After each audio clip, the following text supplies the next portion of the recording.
We've got some sizzling temperatures on the way for the last weekend of summer, but I am tracking a significant cool down for next week. The West Bonner County School District now without a superintendent just a few months after they hired him, while the State Board of Education says he's not qualified. Regardless of conference affiliation, next August, we're still playing Cougar football. Plus, the WSU president speaking publicly for the first time today about what is next for the university after conference issues with the Pac-12. It's heating up and it's Friday at the fair. We're cooking food, meeting cows, and getting into all sorts of trouble. Stick around. Good evening and thank you for joining us for KREM News at 5 tonight. I'm Mark Hanrahan. Whitney has the evening off. We begin tonight with a look at the weekend. Another beautiful and warm day across the inland Northwest with even hotter temperatures on the way for tomorrow. Let's get right to meteorologist Michelle Boss to let us know just how hot we're talking. Yeah, the weekend is looking like it's going to be a sizzling one with high temperatures in the upper 80s and even 90s in some spots. Let's go take a look at satellite and radar showing clear skies all across the region. Of course, no worries of any wet weather at all.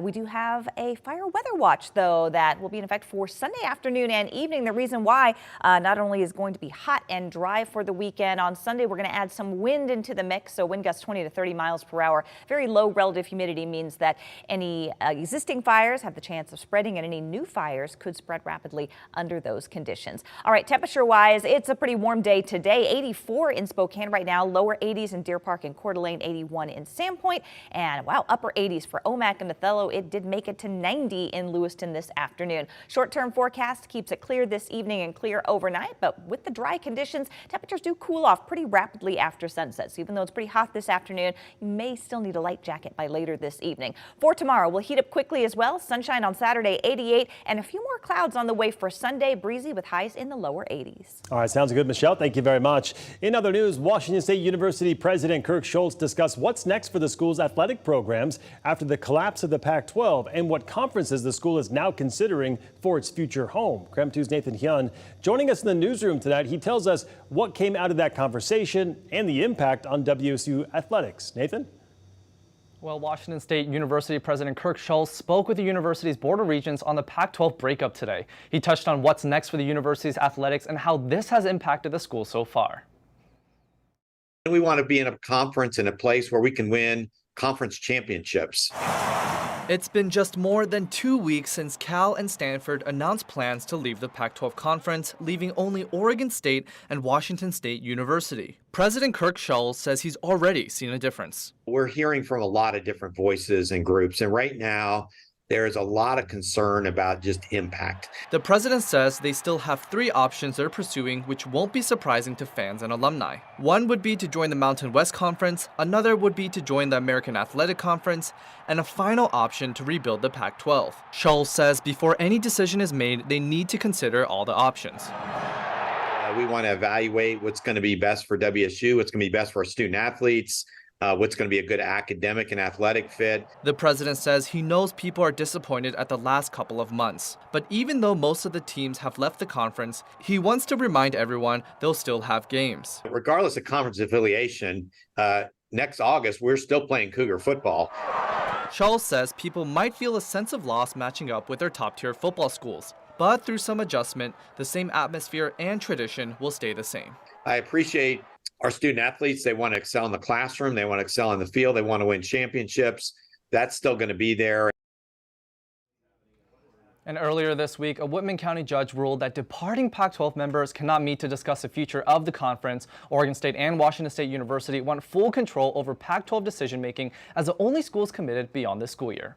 In the newsroom, Nathan Hyun, KREM 2 News. All right, Nathan, thank you very much. New developments out of the West Bonner County School District in North Idaho.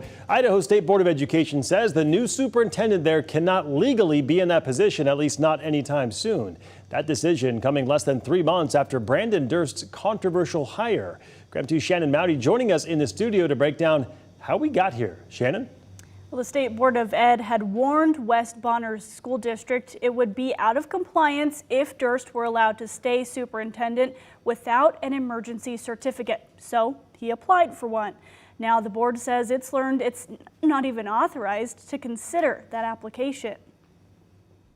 Idaho State Board of Education declined Durst's application for an emergency certification, saying it doesn't have the legal authority to even consider it. That's a recent change, as the board has granted such certificates in the past, including one to West Bonner County Interim Superintendent Teresa Lucky. The board's letter says it was prompted to seek a legal review after West Bonner hired Durst, who has never had certification. In this analysis from August 14th, Attorney General Raul Labrador concluded the board can only issue provisional certificates for teachers, not administrators, under law. The letter says the board isn't authorized to waive endorsement requirements for superintendents, so the state board could face legal liability for issuing provisional certificates for administrators and superintendents. Durst took to social media app X, calling the board's denial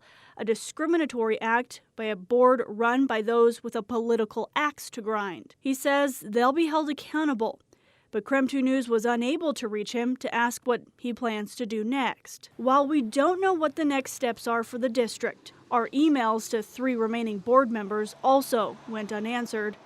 Here's what we do know. The board's denial means Durst legally can't be superintendent anytime soon. He would have to meet 5 requirements under Idaho Code, including 4 years of working with students full-time in an accredited school. I did reach out numerous times to the West Bonner County School District. We're still trying to figure out what happens now with Durst's position. Shannon Mowdy, KREM 2 News. All right, Shannon, thank you very much. Sticking with North Idaho, 4 members of North Idaho College's Board of Trustees met Wednesday for a special meeting in which they debated proposed changes to board policies ahead of today's required update to the college's accreditor. That is reported by our news partners at the Bonner County Daily Bee.